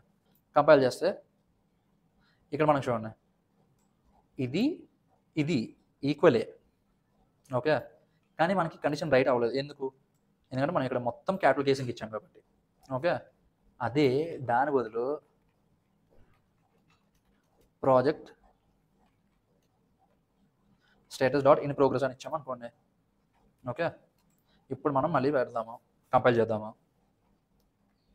కంపైల్ చేస్తే ఇక్కడ చూసారా కండిషన్ రైట్ అయింది. ఎందుకు అంటే మనకి ఈ కేసింగ్ అంతా సేమ్గానే ఉంది. ఇప్పుడు ఎవడు వాడినా, మీరు రాసినా నేను రాసినా లేదా మన ఫ్రెండ్ గారు ఎవరైనా రాసినా సరే ఆడు జస్ట్ ఇది వాడుకుంటే చాలు. ఆడికి బద్దకం వేసి పిఆర్జే ఇన్ ప్రోగ్రెస్ లేకపోతే పిఆర్జే అని చెప్పి వదిలేయడమో అలాంటి ఏం చేయక్కర్లేదు. జస్ట్ ఎవడు వాడినా ఈ ముక్క వాడితే చాలు. ఓకే, ఈ ముక్కకి ఇంకా default value and constant value project is in progress. Okay, so ఇలాంటి కేసెస్లో మనం ఈనమ్స్ అవి వాడతాం. ఓకేనా. నెక్స్ట్ మనకి ఉన్నవే ఇంటర్ఫేసెస్. ఇంటర్ఫేస్ అంటే ఇప్పుడు మనం ఒక స్ట్రక్చర్ ఉంటుంది. ఓకే, ఇప్పుడు సపోజ్ నేను మీకు ఇప్పుడు ఎగ్జాంపుల్ వేసి చూపిస్తాను చూడండి. Interface student details. సో ఒకటి ఏంటి, name, student name, string, student roll number, number. Okay, ఇది ఇంటర్ఫేస్. ఇంటర్ఫేస్ ఏంటి అంటే ఈ స్టూడెంట్ డీటెయిల్స్ అన్న ఆబ్జెక్ట్కి ఈ పర్టికులర్ స్ట్రక్చర్ మాత్రమే ఉండాలి అని చెప్పి మనం చెప్తున్నాం. ఓకే, ఈ ఇంటర్ఫేస్ మనం ఎక్కడ వాడతాము? ఇప్పుడు సపోజ్ లెట్ ఏ ఉంది. ఓకే, ఇప్పుడు ఈ స్టూడెంట్ డీటెయిల్స్ అనేది ఒక కస్టమ్ డేటా టైప్. ఇప్పుడు మనం ఏ స్ట్రింగ్ ఇచ్చామనుకోండి, ఫర్ ఎగ్జాంపుల్ జశ్వంత్ అని ఇచ్చేవచ్చు. ఎందుకు? జశ్వంత్ అన్నది కూడా స్ట్రింగే కాబట్టి. ఓకే, అదే దాని బదులు నేను రోల్ నెంబర్ ఇవ్వలేను కదా. ఇప్పుడు నా రోల్ నెంబర్ 34, నేను 34 ఇవ్వగలనా? లేదే. ఎందుకు? ఏ అన్న వేరియబుల్కి స్ట్రింగ్ డేటా టైప్. ఇప్పుడు ఇక్కడ స్ట్రింగ్ అంటే మనం ఓన్లీ జశ్వంత్ ఎలా ఇచ్చామో ఈ స్ట్రింగ్ ప్లేస్లో ఈ ఇంటర్ఫేస్ నేమ్ కూడా పెట్టుకోవచ్చు. ఇలా పెట్టాము. ఇప్పుడు మనకి ఇక్కడ చూడండి 34కి ఎర్రర్ వస్తుంది. చూసారా? Type number is not assignable to type student details. Student details type ఏంటి? ఇది student name, student roll number. కాబట్టి మనం చక్కగా అది ఫార్మాట్లో ఎక్స్పెక్ట్ చేస్తుంది, ఆ ఫార్మాట్లో ఇవ్వాలి డీటెయిల్. ఇప్పుడు console dot log student details అని చెప్పి ఇలా పెట్టాము అనుకోండి. ఎగ్జిక్యూట్ చేద్దాము. చేస్తే ఇప్పుడు మనకు అవుట్పుట్ వస్తుందా రాదా? చూసారా? ఇది ఇంటర్ఫేస్. ఓకే, ఇంటర్ఫేస్ ఇప్పటి వరకు మనం ఈ ప్లేస్లో ఏం వాడాము? స్ట్రింగ్ వాడాము, నంబర్ వాడాము, బూలియన్ వాడాము, చాలా వాడాము. సేమ్ అలానే ఇక్కడ ఈ ఇంటర్ఫేస్ కూడా వాడచ్చు. ఇంటర్ఫేస్ అనేది ఒక కస్టమ్ డేటా టైప్, మనం ఓన్గా క్రియేట్ చేసుకున్న డేటా టైప్ ఇది. ఓకేనా? స్టూడెంట్ డీటెయిల్స్ అంటే అది ఓన్లీ ఈ పర్టికులర్ స్ట్రక్చర్లోనే ఉండాలి అని చెప్పి మనం ఒక డీటెయిల్గా డేటా టైప్ అనేది క్రియేట్ చేసుకున్నాం. అండ్ ఆ డేటా టైప్ తీసుకొచ్చి ఇక్కడ పెడతాం. ఇప్పుడు సేమ్ ఇదే ఇంటర్ఫేస్ ప్రాజెక్ట్ డీటెయిల్స్ ఇంటర్ఫేస్ అని చెప్పి పెడదాం. ఓకే, సో ఇప్పుడు ఈ ప్రాజెక్ట్ డీటెయిల్స్ ఇంటర్ఫేస్ అంటే అది ఏమేమి ఎక్స్పెక్ట్ చేస్తుంది? ఇంకొద్ది ఎక్కువ డీటెయిల్స్ ఎక్స్పెక్ట్ చేస్తుంది. ప్రాజెక్ట్ నేమ్, ప్రాజెక్ట్ డిస్క్రిప్షన్ ఎలాగో ఇస్తామో, టీమ్ సైజ్ అదిరి బదులు ప్రాజెక్ట్ స్టాక్. ఓకే, అదొక యారే. ఎందుకంటే మనం ఒక టెక్నాలజీ వాడడం కదా, ప్రాజెక్ట్ సైజ్ బట్టి ప్రాజెక్ట్లో వాడే టెక్నాలజీస్ కూడా మారుతాయి కదా, కాబట్టి అదొక array. Okay, project features. Features అంటే ఇప్పుడు అదేంటి? అది కూడా స్ట్రింగ్ డేటా టైప్లోకి వస్తుంది, కానీ అది కూడా ఒక యారే. సో ఇప్పుడు లెట్ మై ప్రాజెక్ట్ అని చెప్పి ఉంది. ఇది ఏ డేటా టైప్ కావాలి మనకి? ఈ పర్టికులర్ డేటా టైప్ కావాలి. అంటే ఎవడూ కూడా ఈ 4 కాకుండా ఇంకొకటి ఇవ్వలేడు, అలాగే నీ 4 ఏది మిస్ చేయలేడు. ఓకే, ఎందుకు? దీని డేటా టైప్ స్ట్రక్చర్ ఇది కదా. ప్రాజెక్ట్ నేమ్ ఉండాలి, ప్రాజెక్ట్ డిస్క్రిప్షన్ ఉండాలి, ప్రాజెక్ట్ స్టాక్ ఉండాలి, ప్రాజెక్ట్ ఫీచర్స్ ఉండాలి. అది ఎలా ఇస్తాము? ప్రాజెక్ట్ నేమ్ రెజ్యూమే బిల్డర్ ఇద్దాము. ఓకే, ప్రాజెక్ట్ డిస్క్రిప్షన్ ఉంది. And AI powered resume builder that helps users create professional resumes quickly and easily. ఇది ఆల్రెడీ లాస్ట్ వీడియోలో చేసాం ఇదంతా, కాబట్టి అక్కడికి వెళ్ళి మీరు ఏం చేస్తారంటే ఆ వీడియో చూడండి. ఈ వీడియో అయిపోయాక సో ఇది సరిపోయింది. బట్ ఇక్కడ ప్రాజెక్ట్ నేమ్ బదులు ప్రాజెక్ట్ ఫుల్ నేమ్ అంటాం. ఇక్కడ ప్రాజెక్ట్ డిస్క్రిప్షన్ బదులు ప్రాజెక్ట్ ఫుల్ డిస్క్రిప్షన్. ఎందుకు మనం ఇప్పుడు ఈ ప్రాజెక్ట్ డిస్క్రిప్షన్ నుంచి ప్రాజెక్ట్ ఫుల్ డిస్క్రిప్షన్ మారుస్తున్నాము అంటే మనం ఈ ప్రాజెక్ట్ డిస్క్రిప్షన్ అది మనం పైన వాడేసాం పేర్లు. ఓకే, ఇక్కడ చూసారా? ప్రాజెక్ట్ స్టాక్ ఏంటి? స్ట్రింగ్ టైప్ యారే, కాబట్టి అన్ని స్ట్రింగ్లోనే ఉన్నాయి plus array. Next project features, అది ఏంటి? స్ట్రింగ్ డేటా టైప్ కానీ array. Okay, so resume parsing, template selection, real time collaboration. ఇక్కడ మనం జెమినై వాడాము కాబట్టి జెమినై కూడా పెడదాము. Gemini AI API. సో ఇప్పుడు మనం దీనివల్ల యాక్సెస్ చేయడం ఈజీ అయిపోతుంది. ఇప్పుడు suppose console dot log of my project tech stack అన్నది ఉంది. సో ఇప్పుడు మనం ఈ డేటా టైప్ని ఈ వేరియబుల్లో స్టోర్ చేస్తున్నాం కాబట్టి మనకి ఈ డేటా టైప్లో ఏముంది? ఈ 4 కీస్ ఉన్నాయి. ఈ 4 కీస్ని మనం ఇక్కడ యాక్సెస్ చేయగలం. ఓకే, మై ప్రాజెక్ట్ డాట్, ఇక్కడ చూసారా? Project stock, project full name, project description, project features. ఈ 4 కీస్ ఆల్రెడీ మనకి రికమెండేషన్లో వచ్చేస్తాయి. మనకి ప్రాజెక్ట్ స్టాక్ ఒక్కటి ప్రింట్ చేసుకుంటే చాలు. చూసారా? Project tech stock, Gemini API, HTML, CSS, JavaScript, TypeScript, Node.js. So మనకు ఆ టెక్ స్టాక్ అలా వచ్చేసినట్టే. మనం కావాలంటే పూర్తి అరే కూడా మనం ప్రింట్ చేసుకోవచ్చు. ఎలా? జస్ట్ డైరెక్ట్గా మై ప్రాజెక్ట్ అని ఇచ్చి మళ్ళీ కంపైల్ చేసాం అనుకోండి. కంపైల్ చేస్తే మనకి మళ్ళీ సేమ్ డీటెయిల్స్ మనం ఏమేమి ఇచ్చామో అవన్నీ వచ్చేస్తాయి. అలా కిందకి వెళ్తే ఇక్కడ చూసారా? మై ప్రాజెక్ట్ టెక్ స్టాక్ బదులు మనం ఇక్కడ జస్ట్ మై ప్రాజెక్ట్ అని పెట్టవచ్చు, ప్రాబ్లం లేదు. ఇక్కడ మనం just my project tech stock అలా ఉంచేసాం కాబట్టి అలా వచ్చింది. సో ఇప్పుడు Gemini API, HTML, CSS, project stock ఇవన్నీ వచ్చింది. సో ఇప్పుడు ఇక్కడ మనం ఈ మెసేజ్ మార్చాం కదా, మనం దీన్ని మళ్ళీ కంపైల్ చేసి చూద్దాం.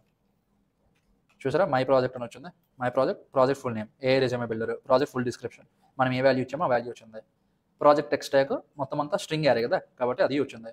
దాని తర్వాత ప్రాజెక్ట్ ఫీచర్స్, అది కూడా ఒక స్ట్రింగ్ యారేనే, కాబట్టి అది కూడా వచ్చింది. మనం కావాలంటే ఇక్కడ మళ్ళీ ఇండెక్సింగ్ కూడా చేసుకోవచ్చు, అది కూడా అలో చేస్తుంది. ఎందుకు, మనకు ఆల్రెడీ తెలుసు కదా దీని డేటా టైప్ ఏంటో. ఈ ప్రాజెక్ట్ స్టాక్ అనేది ఏ డేటా టైప్, స్ట్రింగ్ యారే డేటా టైప్, కాబట్టి ఇండెక్సింగ్ అలో చేస్తుంది. అది ఇప్పుడు ప్రాజెక్ట్ ఫుల్ నేమ్కి మళ్ళీ మనం ఇండెక్సింగ్ చేసాం అనుకోండి, అది అవ్వదు. ఎందుకు అవ్వదు అంటే మనకి ఆల్రెడీ తెలుసు. ఓకే, ఇది స్ట్రింగ్. ఇప్పుడు మనం ఇక్కడ 0 అంటే మనకు ఓన్లీ 0th ఇండెక్స్ మాత్రమే, అంటే ఇప్పుడు ఈ G అన్న వాల్యూ ఒకటే వస్తుంది.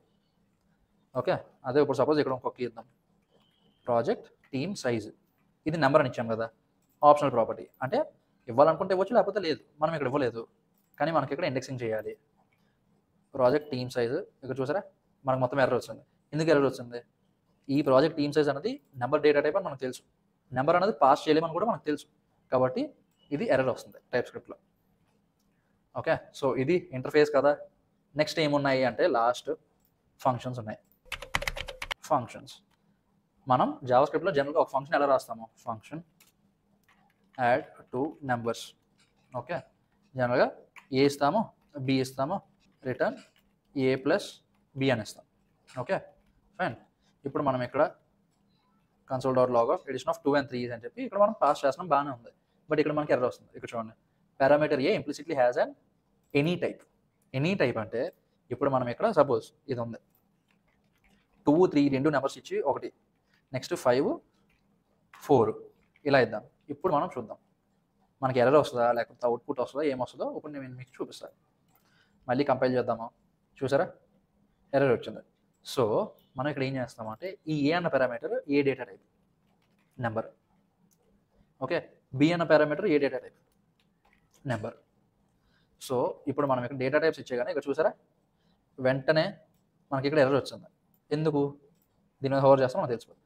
Argument of type string is not assignable to the parameter of type number. Okay, so ఇప్పుడు చేస్తాం. కానీ ఇక్కడ ఇంకొకటి ఉంది, అదే డిఫరెన్స్ జావా స్క్రిప్ట్కి టైప్ స్క్రిప్ట్కి. మనం జావా స్క్రిప్ట్లో ఫంక్షన్ మామూలుగా అయితే ఇలా రాస్తాం, ఈ నెంబర్ ఇవి కూడా ఇవ్వం. బట్ ఇప్పుడు ఇక్కడ ఇచ్చామో అంతా బాగానే ఉంది. ఇక్కడ మనం మళ్ళీ ఇంకొక కాల్ అని పెట్టి అవుట్పుట్ అంటే రిటర్న్ ఏమి ఇస్తున్నామో అది ఏ డేటా టైప్లో ఉంటుంది అన్నది కూడా మనం ఇక్కడ మెన్షన్ చేయాలి. ఓకే, సో ఇప్పుడు మనం సేవ్ చేసాము, అలా కిందకి వెళ్ళి కంపైల్ చేద్దాము. కంపైల్ చేశాక అప్పుడు చూద్దాం వాల్యూ ఏమొస్తుందో. ఇక్కడ చూసారా ఎడిషన్ ఆఫ్ 2 and 3 is 5. దాని తర్వాత ఏం పంపించాము, 5, 4. ఓకేనా. సో ఇప్పుడు ఇక్కడ ఇంకొక ఫంక్షన్ రాద్దాం, ఫంక్షన్ ఇంట్రో. ఏంటి, మనం ఇక్కడ ఒక నేమ్ పంపిద్దాము, ఆ నేమ్ డేటా టైప్ ఏంటి, స్ట్రింగ్. నెక్స్ట్ నేను ఏ కాలేజో అది పంపిద్దాము, కాలేజ్ స్ట్రింగ్. నేను ఏ ఇయర్, ఇప్పుడు నేను ప్రస్తుతానికి కాలేజ్ కదా, నేను జస్ట్ శాంపుల్కి ఇస్తున్నాను. ఓకే, స్టడీయింగ్ ఇన్, అదేంటి నెంబర్. ఓకే ఇచ్చాము. మనం జస్ట్ ఇలా ఓన్లీ కన్సోల్ లాగ్ చేసాము, బట్ ఏ రిటర్న్ ఇవ్వలేదు అనుకోండి. మనం ఇక్కడ ఈ ఓపెన్ క్లోజ్ బ్రాకెట్స్ ఉన్నాయి కదా, ఈ ఓపెన్ క్లోజ్ బ్రాకెట్స్ తర్వాత వాయిడ్ అని పెడతాం. వాయిడ్ అంటే ఈ ఫంక్షన్ ఎలాంటి వాల్యూని రిటర్న్ చేయదు అని దాని అర్థం. ఓకేనా. సో ఇప్పుడు console.log of intro అని ఇచ్చాము. ఓకే, జశ్వంత్ గీతము 3 అని ఇద్దాం. ఓకే, ఇప్పుడు ఏంటి, ఈ జశ్వంత్ అన్నది వెళ్ళి ఈ నేమ్ కూర్చుంటుంది. ఈ నేమ్ ఏ డేటా టైప్, స్ట్రింగ్. సో ఇప్పుడు ఈ గీతం అన్నది వెళ్ళి ఈ కాలేజ్ దానికి అసైన్ అవుతుంది. ఈ కాలేజ్ అన్నది ఏ డేటా టైప్, స్ట్రింగ్. ఈ 3 అన్నది వెళ్ళి ఈ స్టడీయింగ్ ఇన్ అన్నదానికి అసైన్ అవుతుంది, అది ఏ డేటా టైప్, నెంబర్. సరిపోయింది. ఇక్కడ ఇది మనం రిటర్న్ టైప్ ఏంటి, దాని డేటా టైప్ ఏంటి అన్నది ఇక్కడ ఇస్తున్నాం. ఇక్కడ వాయిడ్ పెట్టాం కదా, కాబట్టి లోపల ఏ రిటర్న్ స్టేట్మెంట్ రాయక్కర్లేదు. అదే ఇక్కడ మనం నెంబర్ పెడదాము. ఇక్కడ చూసారా నెంబర్ అన్న దానికి ఎర్రర్ వస్తుంది. ఏంటి, ఆ function whose declare type is neither undefined void nor any must return a value.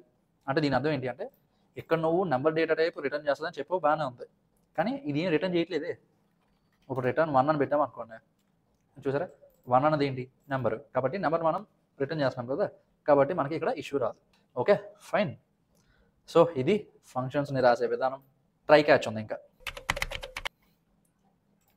So ఇప్పుడు ఫంక్షన్ ట్రైల్ అనేది పెట్టాం. ఓకే, దీనిలో మనం ఏం చేస్తున్నాము, ట్రై క్యాచ్ అనేది వాడతాం. ట్రై క్యాచ్ మనం దేనికి వాడతాం అంటే, ఇప్పుడు సపోజ్ మనం ఒక ప్రోగ్రామ్ ఎగ్జిక్యూట్ చేస్తున్నాం. ఎగ్జిక్యూట్ చేసినప్పుడు మనకి ఏదైనా ఎర్రర్ వచ్చింది అనుకోండి, ఆ ఎర్రర్ రాగానే ప్రోగ్రామ్ ఎగ్జిక్యూషన్ మొత్తం క్రాష్ అయిపోతుంది.